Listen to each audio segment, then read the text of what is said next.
4 sawa na asilimia 47. Walikuwa 471,427 sawa na asilimia 80, ambapo division 1 ziko 56,410, division 2 84,996 na 6,620 waliofaulu. Wasichana ni 276,000 sawa na asilimia 52.3 ya waliofanya, na wasichana ni 119,000. Kwa masomo ya science jamii yanayojumuisha civics, history na geography, takwimu kwa asilimia 2.51. Kwa masomo ya lugha, ufaulu wa somo la Kiswahili ni asilimia 97.3, na kwa somo la Arabic language ufaulu umepanda kwa asilimia 17 na kufikia asilimia 50.62. Nutrition ni asilimia 100. Kwa upande wa somo la moja na kufikia sasa asilimia.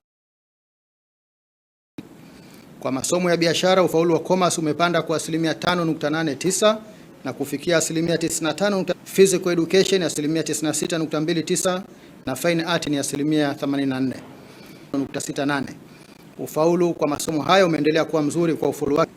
Mwaka 2024 watahiniwa kujitegemea waliofaulu walikuwa. Baraza limezuia kutoa matokeo ya watahiniwa 435 ambao walipata matatizo ya kiafya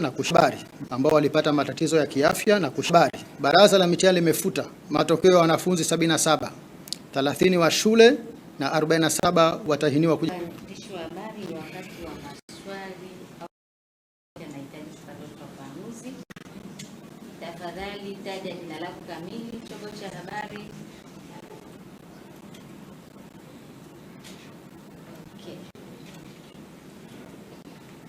Basi kwa ukimya huu, yes, karibu. Sasa hii ya walimu ofisi inaonekana ni kila mtihani wanafunzi wanatokeza wanaandika. Asante Jose.